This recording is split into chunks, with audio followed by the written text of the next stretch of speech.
Okay, we're ready now? Okay. My name is Ramírez, and today is July 1st, 2084, my 78th birthday. So many things have happened during these years, and this is my story. Born and raised in Toluca, Metepec, I came into the world on Saturday, July 1st, 2006. My mother, Lucero Lopez, is a food chemist, and my father, Mario Ramírez, is a computer systems engineer. A few years later, my brother Sebastian Ramírez joined the family. My early years were extremely chaotic due to my father's job, which took us to multiple countries in Latin America, including Chile, Brazil, Argentina, Peru, to name a few. The first 4 years were like this until my family decided to settle in my mother's hometown. I began my schooling at the same school she attended, the Instituto México de Toluca, where I spent most of my academic years. As time passed and I grew older, I connected with the people who would teach me a lot and help me on the journey of life. The first abrupt change in my life occurred in 2017 on my 11th birthday when we moved to Guatemala City. But before that, let me provide some context on how we reached that point.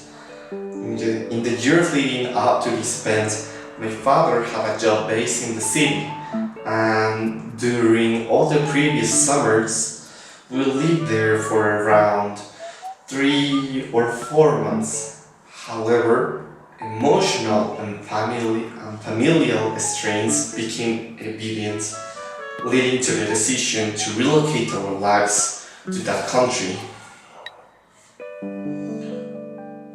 I lived in Guatemala City from July to September 2017 and until November 2018. During this time, I attended Liceo Guatemala, where I made several friends whom I still keep in touch with. This was one of the most challenging periods of my life, as it taught me to appreciate change and recognize that I belong in a bustling city. Upon returning to Mexico, I encountered a world vastly different from what I knew. A more mature world that I didn't feel like mine. I began middle school at the Instituto México de Toluca, where I experienced personal growth, but also failed in the most challenging moments. During the first year and a half of middle school, I endured bullying due to my personality and how I interact with others. I lost a lot during that time. Friends turned their backs on me, but others extended a helping hand. I learned to control my impulses, but most importantly, I learned to understand and love myself.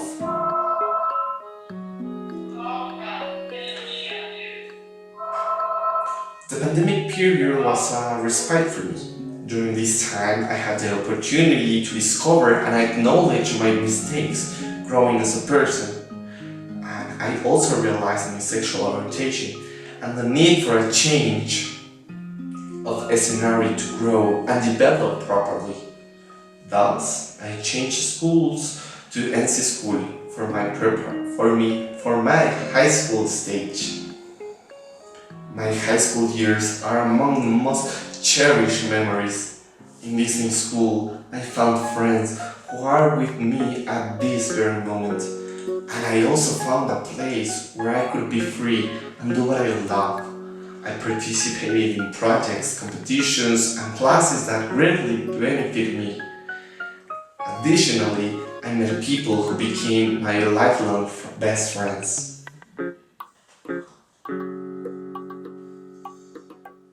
I'm a biomedical engineer, and I studied at the Tecnológico de Monterrey, graduating as part of the 2024-2028 generation.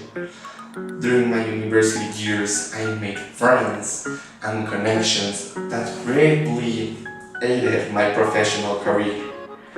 It was also my first experience living entirely on my own. In my final year for my career project, I decided to go to Sydney, Australia to participate in a project at the Biomedical Research Institute of Oncology.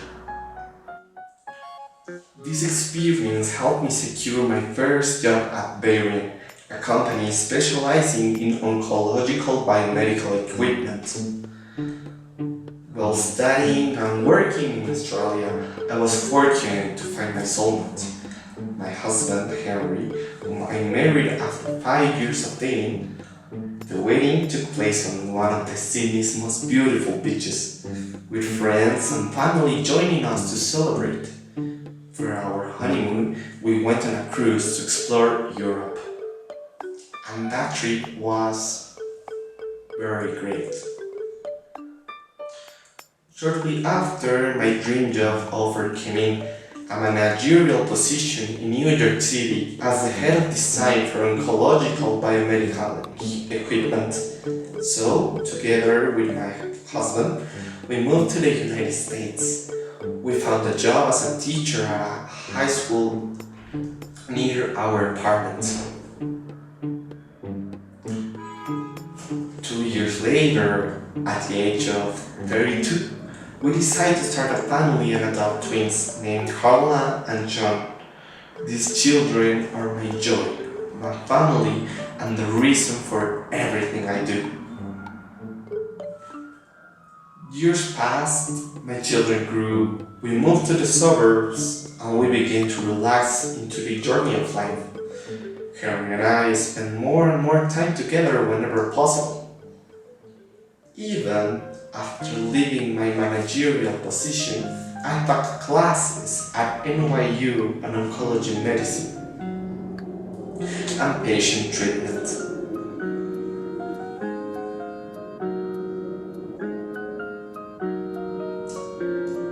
My husband passed away last year, and since then I have been living with my best friends on the outskirts of a coastal town in Greece.